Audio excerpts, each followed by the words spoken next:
Sizlarni Uzbekistan Airways aviakompaniyasi bortida ko'rishdan mamnunmiz. Assalomu alaykum osmon malikalari. Bugun sizlar bilan aviakompaniyaga ishga kirganingizdan so'ng, ya'ni suhbat bosqichidan o'tganingizdan so'ng nimalar bo'lishi haqida gaplashamiz. Bugungi darsimiz eng so'nggi dars bo'ladi va ushbu darsimizda siz bilishingiz kerak bo'lgan eng muhim ma'lumotlarni berib o'taman. Aviakompaniya suhbatidan o'tganingizdan keyingi bosqich ishga kirishga tayyorgarlik ko'rish, ya'ni aviakompaniya bilan shartnoma tuzishga tayyorlanish bosqichi bo'ladi. Ushbu bosqichda siz tibbiy ko'riklarni tugatishingiz kerak. Tibbiy ko'riklar O'zbekiston aviakompaniyalarida faqatgina bir joyda, O'zbekiston Airwaysga qarashli bo'lgan tibbiy ko'rik o'tkaziladigan markazda bo'ladi. Ushbu tibbiy ko'rik taxminan 20-30 kun vaqt oladi va bu vaqt davomida siz 3 bosqichli tibbiy ko'rikdan o'tishingiz kerak. Har bir bosqichda ma'lum bir bo'limlar va ma'lum bir shifokorlar ko'rigidan o'tasiz. Masalan, eng birinchi bosqichda siz psixolog ko'rigidan, ya'ni psixologik testlardan o'tishingiz kerak. Ushbu testlar sizning mentalni, ya'ni psixologik holatingizni tekshirish uchun o'tkaziladi. Ushbu bo'limda siz turli xil savollarga javob berish orqali o'zingizning psixologik holatingiz qanday ekanligini bilib olishingiz mumkin. Agarda belgilangan test sinovlaridan yaxshi o'ta olsangiz, keyingi bosqichlarga, ya'ni tibbiy ko'rikning ikkinchi bosqichiga o'tishingiz mumkin. Ushbu psixologik test bosqichidan ko'pchilik o'ta olmayman deb o'ylaydi.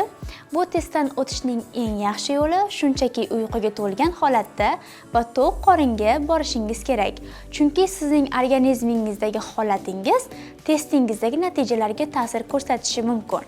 Agarda psixologik testlardan yaxshi o'tsangiz, keyingi bosqich asosan qon analizlari bosqichi bo'ladi.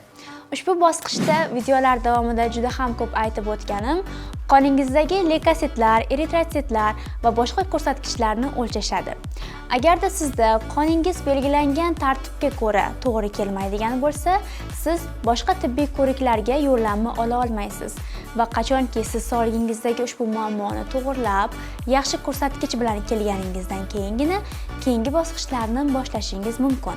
Bizda 3-bosqich esa asosan stomatolog, xirurg, okulist ko'riklaridan iborat bo'ladi.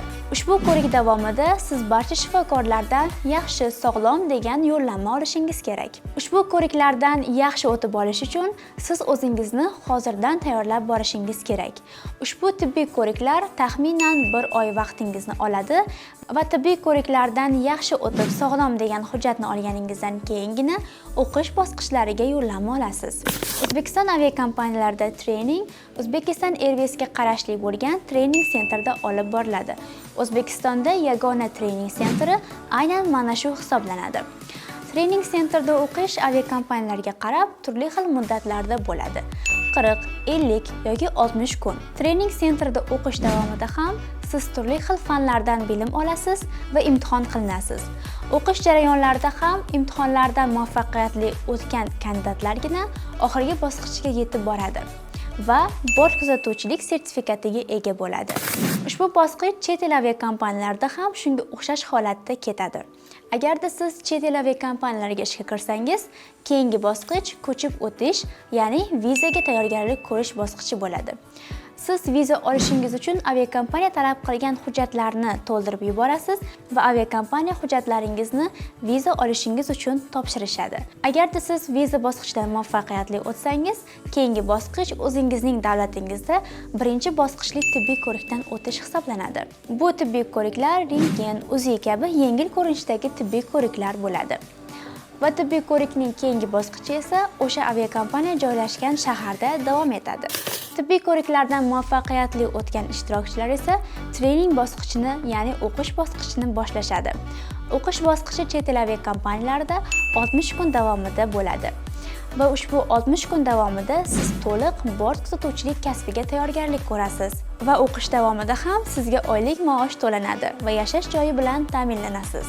Barcha aviakompaniyalarda o'qish jarayonlarini muvaffaqiyatli topshirganingizdan so'ng sizga bort kuzatuvchilik huquqini beruvchi diplom, attestat yoki shunga o'xshagan hujjat, guvohnoma topshiriladi va guvohnoma topshirish tantanali ravishda bayram kayfiyatida o'tkaziladi. Va ushbu hujjatni olganingizdan so'ng siz haqiqiy qonuniy tarzda bort kuzatuvchi lavozimiga ega bo'lasiz va endi sizda uchish huquqi bor. Ushbu guvohnomani olganingizdan so'ng birinchi 2 yoki 3 ta parvozingiz sinov parvozi bo'ladi.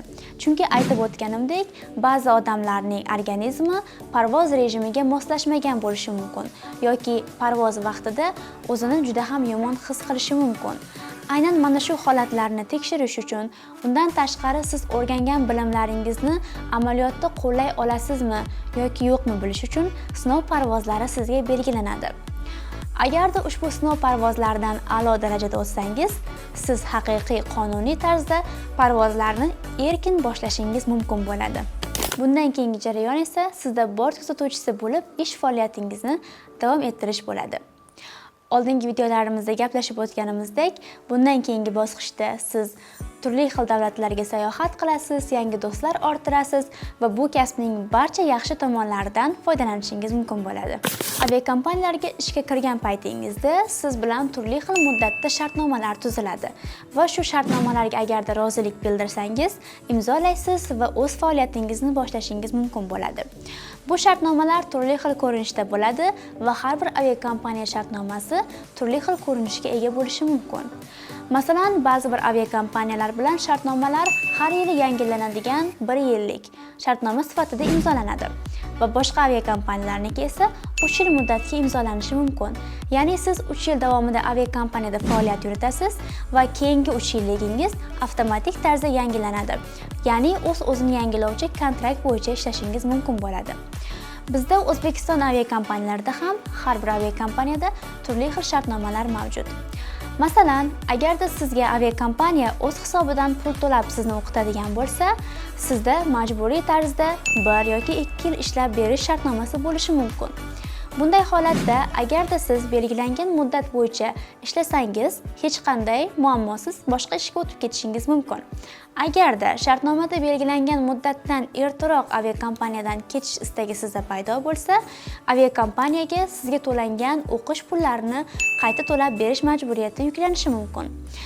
Sizda qanday shartnoma turi borligini bilish uchun esa siz o'zingiz ishga kirgan aviakompaniya sizga taqdim etgan shartnomasi bilan yaxshilab tanishib chiqishingiz kerak.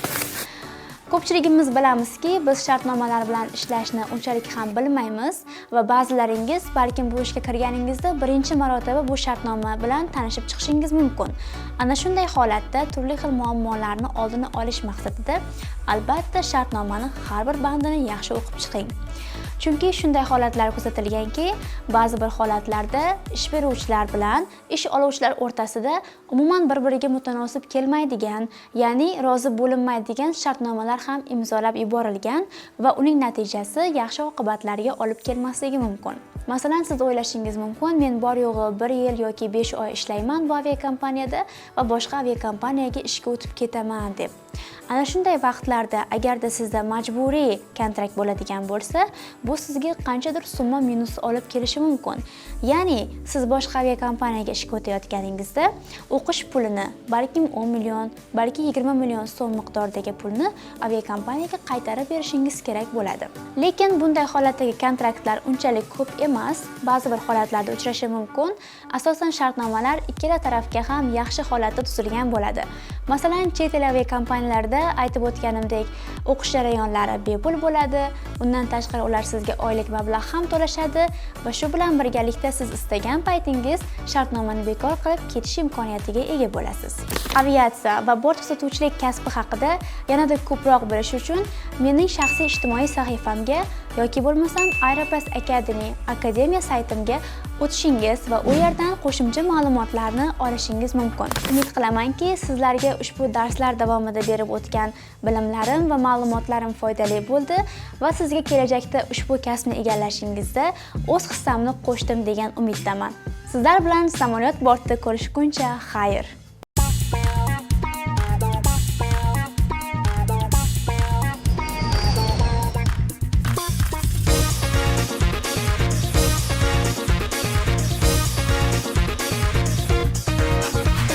Sizlarni Uzbekistan Airways aviakompaniyasi bortida ko'rishdan mamnunmiz.